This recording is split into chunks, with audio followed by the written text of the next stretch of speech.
बाहर तापमान 40 डिग्री है और कुछ ही दिनों में चुनावी तापमान 100 डिग्री चला जाएगा, बॉइलिंग पॉइंट चला जाएगा। आज आपने रैली की, बहुत भव्य रैली की। तो इलेक्शन से शुरू करते हैं। प्रधानमंत्री नरेंद्र मोदी जी ने कहा है कि 370 सीट आएंगे भाजपा को और 400 पार एनडीए को। आपका क्या विश्लेषण है? जरा हमें गणित समझाइए कि कहाँ, किन राज्यों से इतनी सीट आएंगी। महाराष्ट्र से शुरू करते हैं, 42 सीट थे पहले। देखिए, राज्य वाइज बताने की कोई आवश्यकता नहीं है। इस बार साउथ में हमको बहुत अच्छी सफलता मिलेगी। नॉर्थ ईस्ट और साउथ में हमने जो काम किया है 10 साल में मोदी जी के नेतृत्व में, उसके परिणाम मिलना शुरू हुआ है। मैं मेरे ही डिपार्टमेंट से 3 लाख करोड़ के काम नॉर्थ ईस्ट में कर रहा हूँ। उसमें से 62,000 करोड़ के काम पूरे हुए हैं और करीब 1.5 लाख करोड़ के काम प्रोसेस में है, शुरू है, और 1 लाख करोड़ के काम और हम लोग शुरू करने वाले हैं। तो उसी प्रकार से तमिलनाडु, केरला, तेलंगाना, आंध्र प्रदेश और कर्नाटका, 5 स्टेट में हमारा प्रेजेंस बहुत कम था। इस बार तेलंगाना में, आंध्र प्रदेश में हमें बहुत अच्छी सफलता मिलेगी और उत्तर भारत में तो हमारा सब जगह हम जीतते आए ही है। तो इस बार मुझे लगता है कि 370 भारतीय जनता पार्टी और 400 के पार एनडीए जाएगी और हम अभूतपूर्व सफलता प्राप्त करेंगे, क्योंकि देश के लोग विकास चाहते हैं। निश्चित रूप से मोदी जी के नेतृत्व में लोगों के मन में होप है और इसका निश्चित रूप से उपयोग होगा और लोग हमें चुन कर देंगे, ऐसा मुझे लगता है। कुछ सर्वे ये भी कहते हैं और ये ऑपोजिशन का भी कहना है कि 270 से थोड़ा कम ही भाजपा रुक जाएगी। अगर ऐसा होता है तो फिर ये it becomes an open book कि प्रधानमंत्री कौन बनेगा। आप का क्या राय है इस पर? नहीं, हमारा पूरा विश्वास है कि हमें पूरी मेजोरिटी मिलेगी और 400 के पार हम जाएंगे और नरेंद्र मोदी जी देश के फिर से प्रधानमंत्री बनेंगे। इसके बारे में मेरे मन में कोई संशय नहीं। हम लोग नागपुर में हैं। नागपुर आरएसएस का हेडक्वार्टर्स भी है। आरएसएस का एजेंडा जो था वो सारे अचीव हो चुके हैं। राम मंदिर जो था और आर्टिकल 370 और यूसीसी। तो अब आगे क्या बचा है और आपका पर्सनल एजेंडा क्या रहेगा? जो आरएसएस सेंटिनरी सेलिब्रेट होने वाला है अगले साल, तो आपका पर्सनल एजेंडा क्या रहेगा आरएसएस के तौर पे? मेरा पर्सनल एजेंडा मेरे कॉन्स्टिट्यूंसी के लिए रहेगा, जहाँ से मैं चुन कर आया हूँ, और आरएसएस का एजेंडा तो आरएसएस ही बताएंगे कि उनका एजेंडा क्या होगा। परम स्वयंसेवक के रूप में जो भी उनकी अपेक्षा होगी वो पूरा करना हमारा काम होगा। आपने जो कहा इलेक्शंस के बारे में कि 400 तो पार हो ही जाएंगे, ऑपोजिशन बहुत ही वीक हो चुकी है और भी वीक होती जा रही है। जैसे अब देखिए, जो केजरीवाल का जो प्रॉब्लम है वो कस्टडी में है। कांग्रेस के ऊपर इनकम टैक्स के का नोटिस आ गया है 1,800 रुपये का करोड़ का। तो ये ऑपोजिशन का कहना है कि जो लेवल प्लेइंग फील्ड था डेमोक्रेटिक कॉन्टेस्ट में, वो चला गया है। So isn't it necessary for democracy, in a democracy, for a level playing field to flourish? ऐसा है, कानून अपना काम करता है। हम कोई हमारे दिमाग से निकाल के कोई कार्रवाई नहीं कर रहे हैं। जो कानून में जो कुछ कमियां रही है उसके आधार पर केसेस बनती है, वो किसी के खिलाफ बनती है। उसके पीछे भारतीय जनता पार्टी और मोदी जी का कोई संबंध नहीं है। अपनी एजेंसी अपना काम करते रहती है, सबके ऊपर वही काम चल रहा है। नहीं, वो बिल्कुल सही है, वो अपना काम कर रही हैं, लेकिन जो टाइमिंग जो है उसकी वजह से ऑपोजिशन बहुत ही ज़्यादा वीक हो गई है। अपोजिशन वीक करना या स्ट्रांग होना ये हमारी जिम्मेदारी थोड़ी है। उन्हीं को जब एक समय हम 2 थे और हमारी हालत एकदम कम हुई थी, तो क्या हमें कोई सहानुभूतिपूर्वक पैकेज थोड़ी मिला था? हमारी पार्टी हमारे कार्यकर्ताओं के भरोसे प्रतिकूल परिस्थिति पर मात करके बड़ी हुई, यही इतिहास है। उन्होंने भी प्रयास करना चाहिए, लोगों में जाना चाहिए और लोगों का विश्वास संपादन करना चाहिए। और ये बात जरूरी है कि जितना महत्व लोकतंत्र के 4 पिलर है और उसमें से जुडिशरी है, मीडिया है, लेजिस्लेटिव विंग है, एग्जीक्यूटिव विंग है, तो निश्चित रूप से लोकतंत्र को यशस्वी चलाने के लिए रूलिंग पार्टी और अपोजिशन पार्टी ये भी उतनी जरूरी है। अपोजिशन पार्टी ने अपना काम करना चाहिए, रूलिंग पार्टी ने अपना काम करना चाहिए, और लोकतंत्र ये ऐसा तकाजा है कि ये बदलते रहता है। तो जो भी हो, जहाँ भी रोल मिले वहाँ मेहनत करके फिर से वो पोजीशन हासिल करने की कोशिश करना, ये अपोजिशन पार्टी के लिए महत्वपूर्ण है। ऑपोजिशन पार्टी का ये भी कहना है कि ईडी, सीबीआई, इनकम टैक्स, उनको वेपनाइज किया जा रहा है रूलिंग पार्टी द्वारा। ये परसेप्शन गलत बात है। हम किसी को वेपनाइज नहीं कर रहे हैं, कानून अपना काम करता है। अब किसी के घर में 300-400 करोड़ रुपए की नोटें मिलती है, जो लोग देखते हैं। अब जो इंक्वायरी होती है उसमें जो भी दोषी होते हैं तो कार्रवाई करते हैं। अगर उन एजेंसियों ने गलत कार्रवाई की तो कोर्ट में जाने का उनका अधिकार है। ये एक कोइंसिडेंस भी है कि बीजेपी का कोई भी नेता ईडी के नेट में नहीं आया, सीबीआई के नेट में नहीं आया। जो जितने भी आए हैं सब ऑपोजिशन के, और वो भी जो पहले उन्होंने जो काम किया था। तो इसका मतलब ये निकलता है, सारांश ये निकलता है कि पहले काफ़ी करप्शन था जो अब एक्सपोज हो रहा है। ये आपका भी परसेप्शन ये है कि? बिल्कुल सही है। जिन्होंने पुराने समय कुछ गलतियां की है वो एजेंसी के इंक्वायरी में आ रहा है। इसके साथ कोई पॉलिटिकल पार्टी करके हमारा और हमारे सरकार का कोई संबंध नहीं है। लेकिन वही ऑपोजिशन पार्टी के लोग जो बीजेपी को अटैक करते थे और जिनके अगेंस्ट करप्शन केसेस थे, वो बीजेपी ज्वाइन करते हैं तो लगता है कि एक वॉशिंग मशीन पॉलिटिक्स आ गई है, वो एकदम से स्वच्छ होकर निकलते हैं। ऐसा कुछ नहीं होता है। कानून अपना काम करता है। जैसी जैसी परिस्थितियों में जो जो एविडेंसेस होते हैं उसके आधार पर एजेंसी अपना काम करती रहती है। इस प्रकार का आरोप गलत, बेबुनियाद है और कोई राजकीय दृष्टि से ऐसा कोई काम नहीं करता। चलिए, करप्शन को छोड़ दीजिए, लेकिन जो ऑपोजिशन के जो लीडर्स हैं जिन्होंने बहुत अटैक किया है बीजेपी के ऊपर, उनको लिया जा रहा है ये बीजेपी की जो ओपन डोर पॉलिसी है, इससे आप सहमत हैं? देखो, पार्टी की नीतियों से पार्टी का कार्यकर्ता हूँ, पार्टी के विचारों के साथ मेरी कमिटमेंट है और पार्टी का हर निर्णय के साथ मेरी कमिटमेंट है। इस सवाल ही नहीं उठता कोई। अभी आपने देखा रिसेंटली प्रफुल्ल पटेल के अगेंस्ट जो चार्जेस थे वो उनको क्लीन चिट मिल गया है एयर इंडिया के मामले में। देखिए, जो सच्चाई थी जो इंक्वायरी में बाहर आया उसके ऊपर इसका भारतीय जनता पार्टी, प्रधानमंत्री या और किसी का कोई संबंध नहीं है। भारतीय जनता पार्टी ने बहुत आरोप लगाए थे मनमोहन सिंह के खिलाफ। क्या भारतीय जनता पार्टी अपोलोजाइज करेगी, माफी मांगेगी मनमोहन सिंह जी से, जो वो कांग्रेस पार्टी चाह रही है? नहीं, सवाल ही नहीं उठता। जब आरोप लगाए थे तो कुछ बातों में तथ्य निकला है। कोल के इसमें कोल स्कैम हुआ, सुप्रीम कोर्ट ने इसके ऊपर जो कुछ निर्णय दिए उन लोगों के सामने है। जो विशेष रूप से टेलीकम्युनिकेशन का जो कांड निकला उसमें भी किस प्रकार की इंक्वायरी में पा रहा है ये भी लोगों को पता है।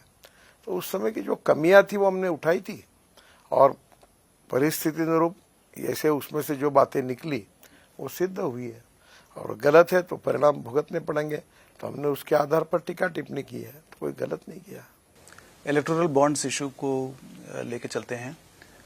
उसमें ये उभर के आया है कि जो भी रूलिंग पार्टी जो थी उनको बहुत सारा डोनेशन मिला गया और एक परसेप्शन था कि क्विड प्रो को एक तरह से हुआ गया।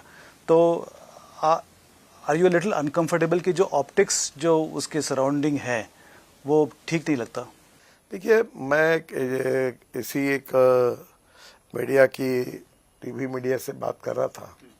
तो ये तो होता ही है, जिसके टीआरपी ज़्यादा होती है उसको ज़्यादा रेट मिलता है एडवर्टाइजमेंट का, जिसके कम होती है उसको कम मिलता है।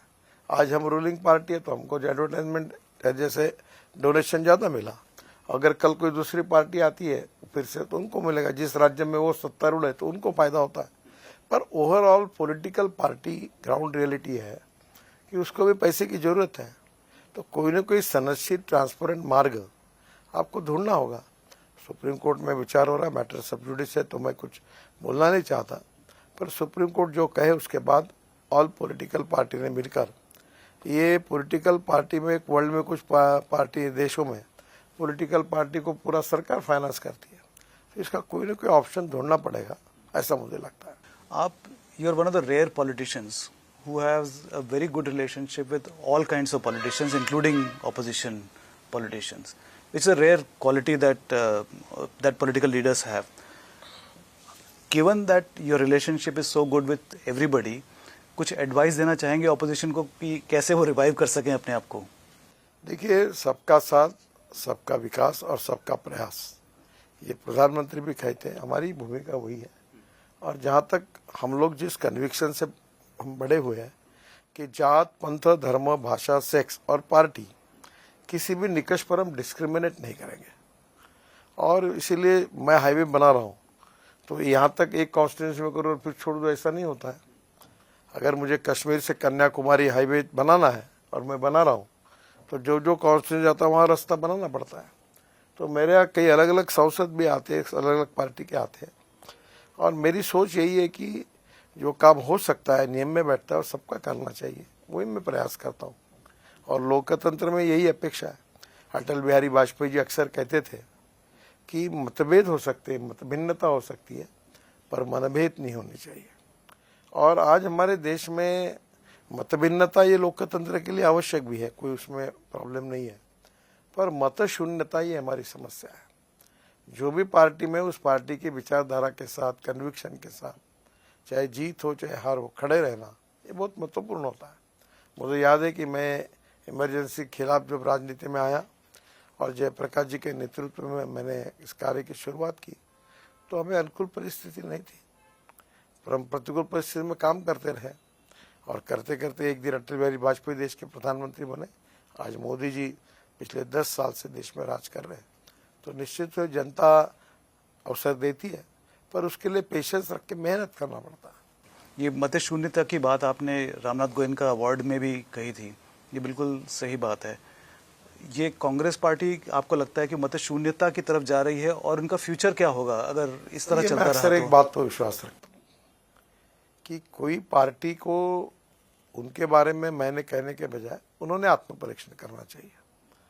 जहाँ तक मैं लोकतंत्र के एक कन्विक्शन के साथ लोकतंत्र पर आस्था रखने वाला कार्य करता हूँ, मैं ये चाहता हूँ कि I am very much proud of my conviction. मैं कभी छुपाता नहीं कि मैं भारतीय जनता पार्टी का कार्य करता हूँ। राष्ट्रवाद, good governance and development and Antyodaya, ये हमारा सामाजिक आर्थिक चिंतन हमारा उद्दिष्ट है, और हम राजनीति इसी उद्दिष्ट को पूरा करने के लिए कर रहे हैं। राष्ट्रवाद के रूप में इस राष्ट्र को सुखी, समृद्ध, संपन्न बनाना, विश्वगुरु बनाना, वर्ल्ड की तीसरी अर्थव्यवस्था बनाने का हमारा स्वप्न है। और आर्थिक दृष्टि से गांव, गरीब, मजदूर, किसान का कल्याण करते हुए हम देश के विकास को आगे लेकर जाएं। हम रोजगार की निर्मित करें, गरीबी दूर करें और देश का विकास करें। यही हमारा विचारधारा है और चिंतन है। और इसीलिए मैं अभी नागपुर में, आप कभी जाओगे तो पूछो सबसे, मैं राजनीति नहीं करता। मैं अक्सर ये कहता हूँ कि we need to redefine the definition of politics. राजनीति है न केवल राजकारण और सत्ताकारण नहीं है। राजनीति का मतलब है समाज कारण, राष्ट्र कारण, विकास कारण और सेवा कारण। मैंने 40-45 हजार लोगों के हार्ट के ऑपरेशन करके दिए। हार्ट, कैंसर, जो स्ट्रेचर पर आया, ऐसे 350 लोगों को मैंने जापान और लंदन से, यूके से लाके पैर लगा दिए, जो दौड़ने लगे, फुटबॉल खेलने लगे, बुलेट चलाने लगे। मैंने कोविड के समय 100 करोड़ रुपए की साहित्य पूरे विदर्भ में दिया। ऑक्सीजन प्लांट बनाए, कॉन्सनट्रेटर लाए। इतना ही नहीं तो वेंटिलेटर 500 दिए लोगों को। अभी मैंने 1 लाख लोगों को आंखें जांच करके चश्मे दिए। करीब 25,000 लोगों का कैटरेक्ट का ऑपरेशन मुफ्त में कर दिया। तो मैं ये कहता हूँ कि एजुकेशन के क्षेत्र में, हेल्थ सर्विसेज के सेक्टर में लोगों की सेवा करना, ये भी राजकारण है। और मैं किसानों के लिए काम करता हूँ। मुझे आज 8-9 डिलीट्स मिले, डॉक्टरेट, उसमें से 4 जो है वो किसानों में काम करने के कारण मिली है। मैं वाटर कंजर्वेशन में काम करता हूँ। अभी हमने NHI में 78,000 पेड़ ट्रांसप्लांट किए, 4.5 करोड़ लोग 3 मीटर के नए पेड़ लगाए। पर्यावरण की रक्षा करना, और विशेष रूप से एग्रीकल्चर में diversification of agriculture towards energy and power sector, इस पर मैं काम कर रहा हूँ। मुझे बड़ी खुशी है। मैं 2004 से ये कह रहा था कि हमारा किसान अन्नदाता है, फिर ऊर्जादाता बना, अब बिटुमिन बनाने लगा, बिटुमिन दाता हुआ, और अभी पानीपत में परली से 76,000 टन पर ईयर हवाई ईंधन बन रहा है। तो बायो एनर्जी, बायो टेक्नोलॉजी का उपयोग करके बायोमास को बढ़ाना, और किसान हाइड्रोजन तैयार करने वाला बने, ये किसान बायो एविएशन फ्यूल बनाने वाला बने। इथेनॉल तब आ गया है गाड़ियों में। मेरे पास गाड़ी है 100% इथेनॉल पे चलती है, 60% बिजली तैयार करती है। अगर हिसाब लगाया तो 25 रुपये लीटर पेट्रोल का भाव आता है।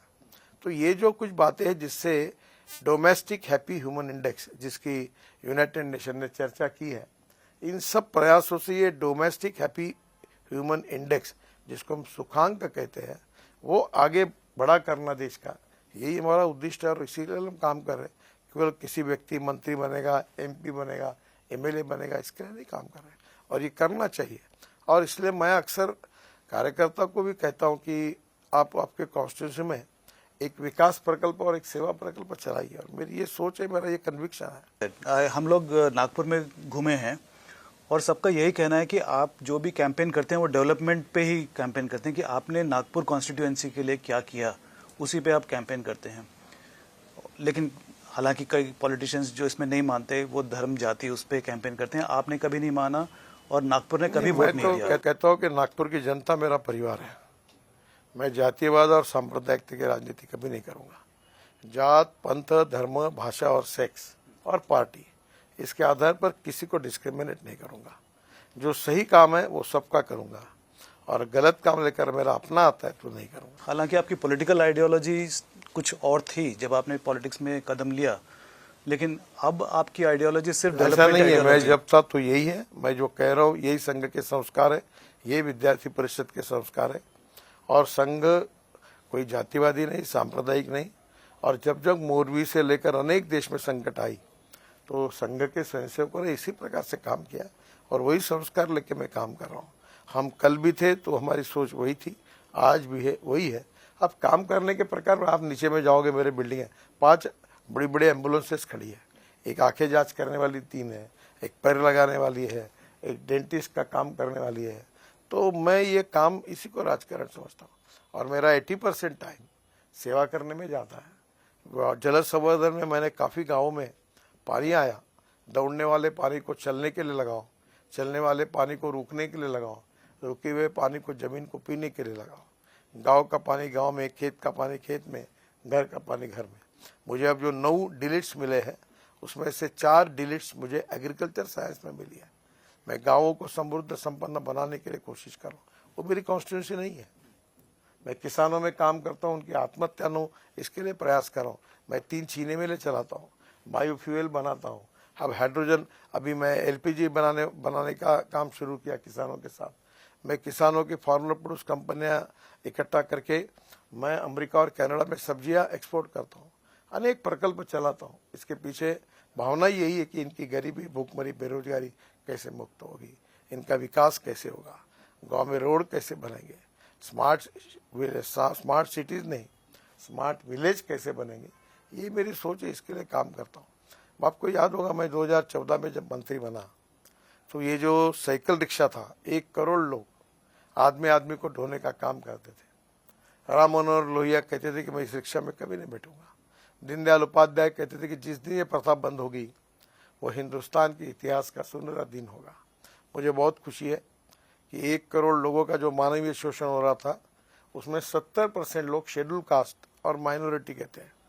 और मैंने उस नियम बनाया, कानून बनाया, ये सब ई रिक्शा लाई, ई कार्ड लाई, और 1 करोड़ लोगों को मानवीय शोषण से मुक्त किया।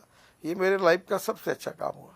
तो मैं नेचुरली समाज के प्रति आवश्यकता के अनुसार सेवा भाव से काम करना चाहता हूँ, और मुझे लगता है यही राजनीति है, यही राजकारण है। जैसे महात्मा गांधी ने अंग्रेजों के खिलाफ संघर्ष किया, ये भी राजकारण सत्ताकारण नहीं था, वो भी राष्ट्रकारण था। हम लोग बहुत ज़्यादा सत्ताकारण में जुड़ जाते हैं पर सही अर्थ उससे भूल रहे हैं। हम फिर से एक बार आप लौट चले और अपनी लाइन समाजकरण, राष्ट्रकरण, विकासकरण, सेवाकरण की तरफ लेके जाए तो हिंदुस्तान की लोकतंत्र में और मजबूती आएगी। शायद यही कारण है कि आपको माइनॉरिटी और दलित के भी वोट मिलते हैं यहाँ पर। हाँ देते, मैं जात पात मानता ही नहीं हूँ, मुझे नहीं कर रहे हैं। मैं ऐसी विचार से ऐसे ही चलूंगा, परिणाम क्या होगा उसकी मुझे चिंता नहीं है। मैं पेशावर राजनीति के नहीं, राजनीति मैंने ये पेशे के रूप में स्वीकार नहीं किया। Politics is instrument of socio economic reform, और इसके लिए मैं कुछ करना चाहता हूँ। मैं कोई बहुत बड़ा आदमी हूँ, मुझे बहुत बड़ी क्षमता है, सब कुछ करने की ताकत मेरी है, ऐसी मेरी धारणा कल भी नहीं थी और आज भी नहीं। पर मैं इतना जरूर है कि पूरे महासागर में एक बूंद तो जरूर हूँ। तो मैं कोशिश करता हूँ कि अपने पॉजिटिव काम से जितने बूंद में डाल सकता हूँ सागर में उतने डालने की कोशिश करूँ।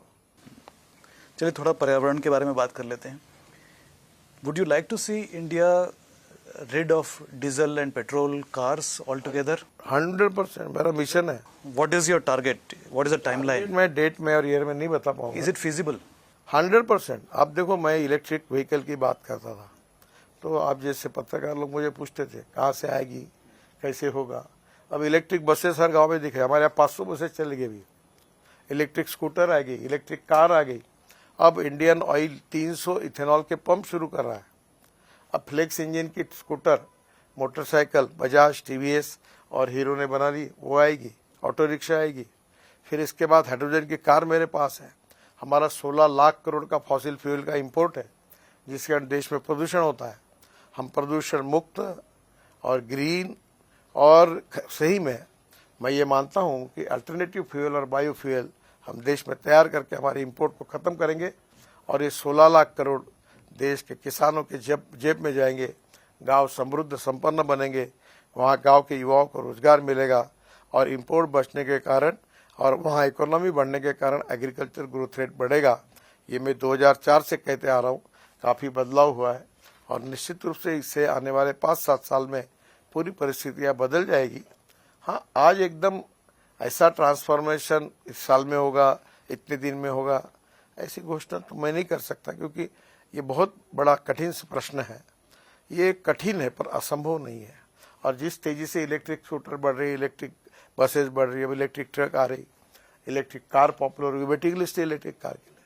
तो मुझे लगता है कि आने वाला समय निश्चित रूप से अल्टरनेटिव फ्यूल और बायोफ्यूल का होगा, और ये सपना निश्चित रूप से पूरा होगा। दिस इज योर विजन और it's your goal, how, and you are absolutely. It's my vision, it's my conviction. I have to work for that, and with my positivity and confidence. मैं अहंकार के रूप में नहीं कह रहा हूँ, मैं इतना ही कहूँगा, it's difficult but not impossible. ये सपना जल्द से जल्द पूरा होगा। और आपको अगर मैं कहूँगा कि 2004 में यही बात मैं करता था, लोग हंसते थे। अब मैं हाइड्रोजन की गाड़ी कोई घूमता और बताता हूँ, देखो हाइड्रोजन पे गाड़ी चल रही। अब फ्लेक्स इंजन की गाड़ी नीचे में मेरा खड़ी है, मैं दिखा दो, आप चक्कर मार के आइए, 100% इथेनॉल पे चलती है, पोल्यूशन 0। इलेक्ट्रिक की गाड़ी तो घर घर में आ रही है, 300% राइज हो गया। तो जो लोग इसको बोलते थे ये संभव नहीं है, असंभव है, जिनको लगता था कैसे होगा, अब वो लोग बदल गए। 2004 से अभी 2024 से 20 साल में मैं लगातार ये बात कहते आया। अब लोग बदल गए, लोग विश्वास रखने लगे। निश्चित रूप से बदलेगा। अभी हैवी इक्विपमेंट में हाइड्रोजन पे आए, टाटा ने ट्रक बनाए आईसी इंजन के, जो टाटा और अशोक लेलैंड ने, वो हाइड्रोजन पे चलते हैं। बड़े प्रमाण पर एलएनजी के ट्रक आए, सीएनजी के ट्रक आए, और बायो सीएनजी अब बनने लगा। 350 फैक्ट्री देश में बायोमास से, परल से सीएनजी बना रही। तो निश्चित रूप से रिवॉल्यूशन हो रहा है, होगा, जिसका इंपोर्ट खत्म होगा, और ये देश आत्मनिर्भर भारत बनेगा, ऐसा मेरा विश्वास है। As a first step, hybrid vehicles पे जो इतना जीएसटी लगता है 28% का, उसको कुछ रिड्यूस करने का कोई प्लान है? मैंने वित्त मंत्री को रिक्वेस्ट की कि हमने इलेक्ट्रिक व्हीकल के लिए 5% जीएसटी रखा है, पर जो 40% बायोफ्यूल और 60% बिजली तैयार करती है, ऐसे जो फ्लेक्स इंजन है, इसके ऊपर 12% करेंगे, तो नेचुरली इसको प्रोत्साहन बढ़ेगा। पर उनके विचाराधीन है, पर मैंने उनको रिक्वेस्ट की है। उसमें एक्सचेकर को काफ़ी लॉस भी होगा, अगर जीएसटी रिड्यूस करते हैं। ये लॉस होगा, आजकल मॉडरेट मिलता है। अच्छा, ये पिछले 10 सालों में हाईवेज जो हैं कि 790 किलोमीटर बने हैं, और आगे और आप कुछ 6000 किलोमीटर और हाईवे बनाना चाहते हैं। तो in this context, isn't there a need to rebalance our green laws versus our development goals? Many times the environmental laws come in the way of development. आपको मैं केवल एनवायरनमेंट में हम क्या कर रहे हैं वो आपको बता रहा हूँ। हमने दिल्ली के UR2 में, अहमदाबाद डोलेरो में, अभी चंडीगढ़ में, सब जगह पर हमने करीब 90 लाख टन से ज़्यादा म्यूनिसिपल वेस्ट यूज़ किया है। 90 लाख टन से। बाम्बू का क्रैश बैरियर, यही से वरोड़ा और वणी 2 घंटे पे आप जाके देख सकते हैं। हमने पहली बार क्रैश बैरियर बनाया।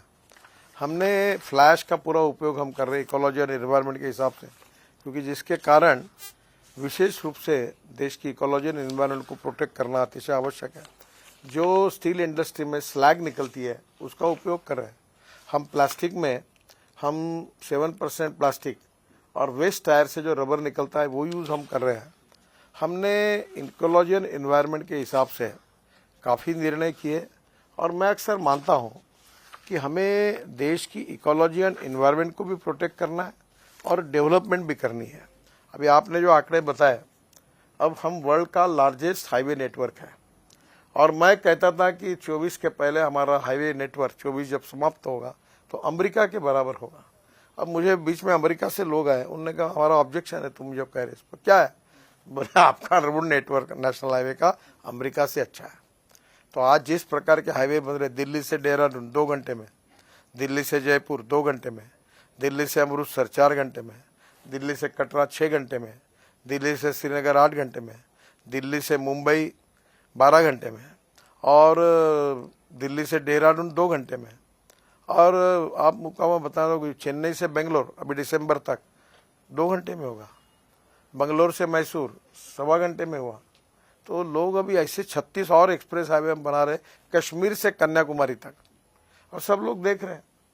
और सब लोगों को, आप अरुणाचल, मेघालय, त्रिपुरा जाओ, कितने रोड बन रहे हैं। आप कश्मीर में जाओ, कितने बन रहे हैं। हम 2.5 लाख करोड़ की करीब 384 किलोमीटर तो टनल बना रहे हैं। भारतमाला जो था फर्स्ट, वो 34,000 किलोमीटर का था, फिर भारतमाला 2 और 9,000 किलोमीटर का है।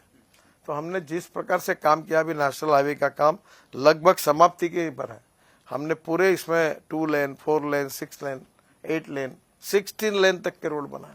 आप दिल्ली में रहते हो, दिल्ली से मेरठ जाते समय जो हमारा दिल्ली की शुरुआत होता है, रोड कितने का है? 16 लेन का रोड बना। तो आज हमने अभी हमने चेन्नई में बना रहे, अभी यहाँ मेरे यहाँ देखो आप, नीचे में रोड है, ऊपर में ब्रिज है, ऊपर में मेट्रो है। अब पूना में 50,000 करोड़ के ऐसे ब्रिज बना रहे हैं, हमने चेन्नई में बड़े बना रहे हैं। हमने सब पोर्ट को कनेक्ट कर दिया है। अब पोर्ट, रेलवे स्टेशंस और डिस्ट्रिक्ट अपने हाईवे, अपने एयरपोर्ट को जोड़ रहे हैं, इंडस्ट्रियल कॉरिडोर को जोड़ रहे हैं, लॉजिस्टिक पार्क को जोड़ रहे हैं। तो मुझे लगता है कि जिस प्रकार से इंफ्रास्ट्रक्चर हम डेवलप कर रहे हैं, हम जो लॉजिस्टिक कॉस्ट 14 से 16% है, 2024 समाप्त होगी तो हमारी लॉजिस्टिक कॉस्ट सिंगल डिजिट 9% पे आएगी। एक्सपोर्ट में हम और कॉम्पिटिटिव बनेंगे और हमारे देश में एक्सपोर्ट बढ़ेगा, देश की वेल्थ बढ़ेगी, रोजगार बढ़ेगा और देश आत्मनिर्भर भारत बनेगा। और जो प्रधानमंत्री जी का सपना है कि 3rd लार्जेस्ट इकोनॉमी हम जरूर बनेंगे। There is no doubt that the highway infrastructure is superb, but there are still bottlenecks in the form of toll gates. आपने कहा था कि वो satellite based toll system start करेंगे, जो कि अभी लॉन्च होना था इस महीने से, अप्रैल 1 से। थोड़ा भी इलेक्शन के कारण रुका हुआ है, क्योंकि कोई निर्णय नहीं कर सकते, कोई नया कुछ कर नहीं सकते। इलेक्शन के बाद हम जल्दी इसको शुरू करने की कोशिश करेंगे। सैटेलाइट बेस्ड टोल सिस्टम, आप जहाँ से निकलोगे वहाँ कैमरा आपके नंबर प्लेट से, और हमने जो आपको हमारा फास्ट ट्रैक दिया है उसका भी स्टिकर लगा हुआ है, दोनों से फोटो निकाल लेगा। जहाँ से निकलोगे वहाँ निकाल लेगा।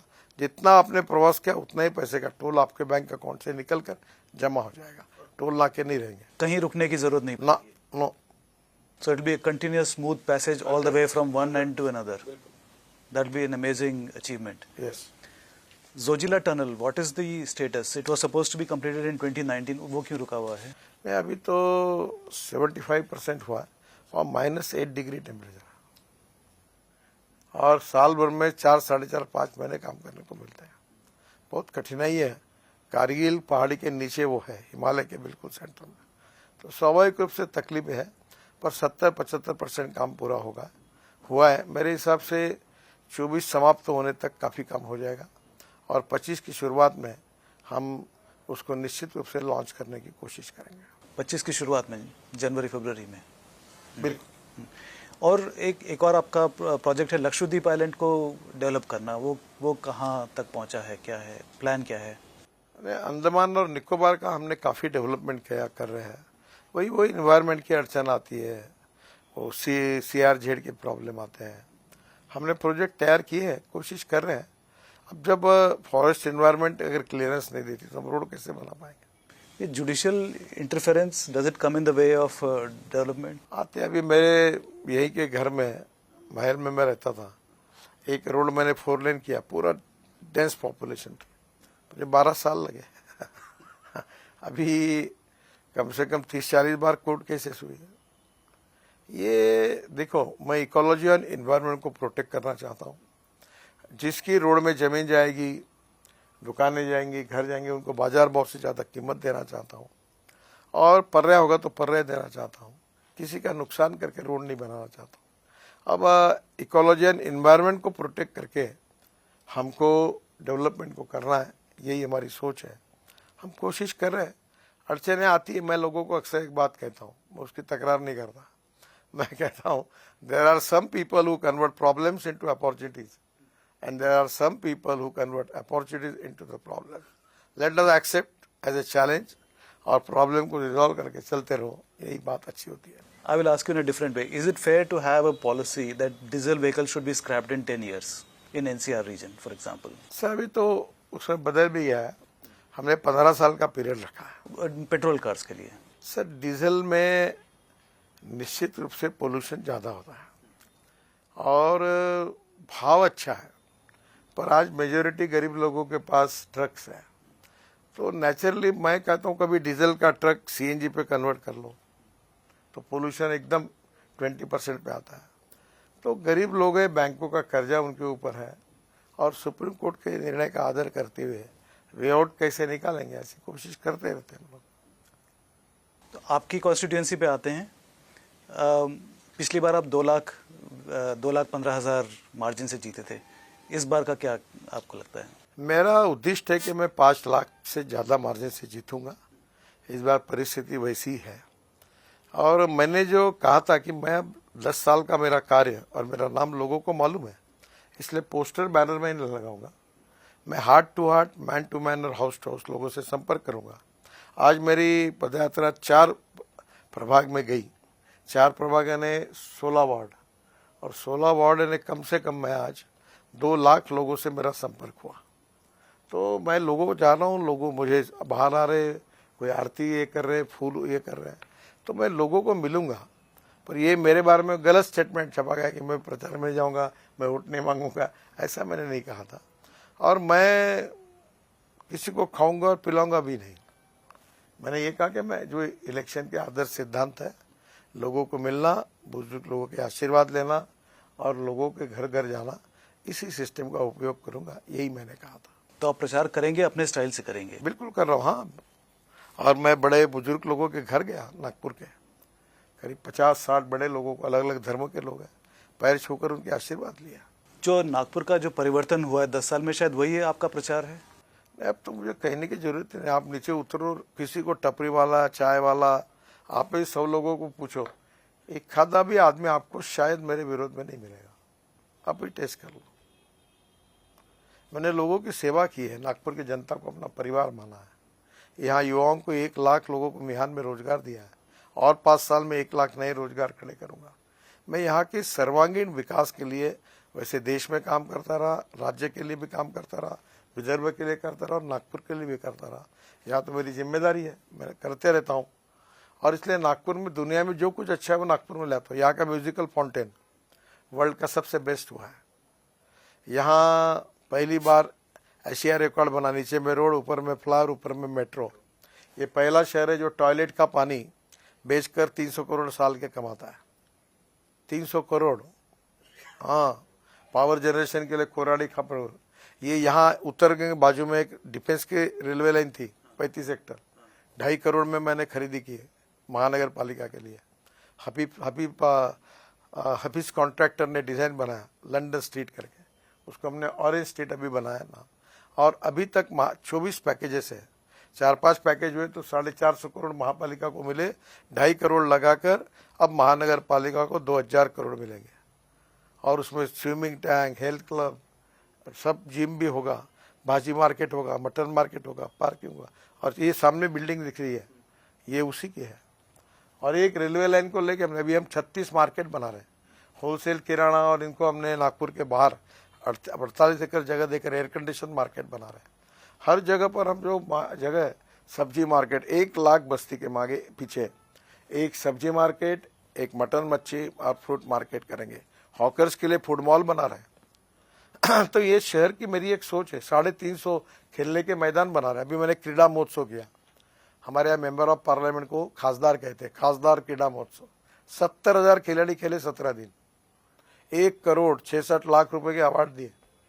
फिर सांस्कृतिक महोत्सव किया, सांस्कृतिक महोत्सव में करीब 50,000 लोग रोज आते थे। वर्ल्ड के भारतीय प्रसिद्ध कलाकार आए बड़े बड़े, और 16 दिन कार्यक्रम हुए। भक्ति महोत्सव किया, 10-10 हजार 12-12 हजार लोग, कोई भगवत गीता, ज्ञानेश्वरी, अपना राम रक्षा, कभी हनुमान चालीसा, इसका पठन हुआ।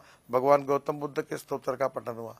फिर एडवांटेज विदर्भ किया, उसमें यहाँ इंडस्ट्रियल डेवलपमेंट और रोजगार मिले, इसके लिए देश के बड़े बड़े उद्योगपति आए। मैंने एग्रो विजन किया, जिसमें विदर्भ के 5 लाख किसान 4 दिन आए। अब एग्रो कन्वेंशन सेंटर देश का पहला, उसका मंजूर हो गया, टेंडर निकल गया। 400 करोड़ का बड़ा सेंटर बना रहे, और यहाँ एग्रीकल्चर कन्वेंशन होगा। तो मैंने इस शहर में बगीचे तैयार किए, वाटर बॉडीज तैयार की, तालाब अच्छे बन रहे हैं, और गरीबों को मकान बन गए, मिल गए, नए प्लान सिटी डेवलप हो रही, 24 घंटे पानी देने वाला ये पहला शहर है। 24/7 देश में यही है। अब करीब 70% तक लोगों को पानी मिल रहा है फुल। हाँ, पानी की 89 टाकियां बनाई, पाइपलाइन की सिस्टम बदली साहब। तो बिल्कुल इंडिया के सेंटर में आपने एक मॉडल सिटी बनाया है, बनाना चाहते हैं। मेरी बिल्कुल इच्छा है कि नागपुर हिंदुस्तान का नंबर 1 का सुंदर, स्वच्छ और प्रदूषण मुक्त शहर बने। ये ऑरेंज सिटी है, ये टाइगर कैपिटल है, ये 0 माइल है, सब इसकी अपने आप में एक विशेषता है। उसको मेंटेन करते हुए नागपुर आगे जाए, और नागपुर की जनता देश के सबसे सुंदर और स्वच्छ शहर के रूप में अभिमान के साथ कह सके। यही मेरा कार्यक्रम है, यही मेरी दिशा है, और यही मेरी विजन है, और यही मेरी कमिटमेंट है। ये करने के लिए मैं कोई, अभी दोनों स्टेशन अच्छे हो रहे हैं, 5 स्टार। एयरपोर्ट सुप्रीम कोर्ट में अटका है 3 साल से। तो यही बात पूछने वाला था। अब क्या करूं मैं, वो तो कोई रिजेक्ट करे या स्वीकृति करे, हमारे हाथ में हम आगे नहीं जाते। बहुत बहुत धन्यवाद। थैंक यू, बहुत बहुत धन्यवाद, आपका आभारी हूँ।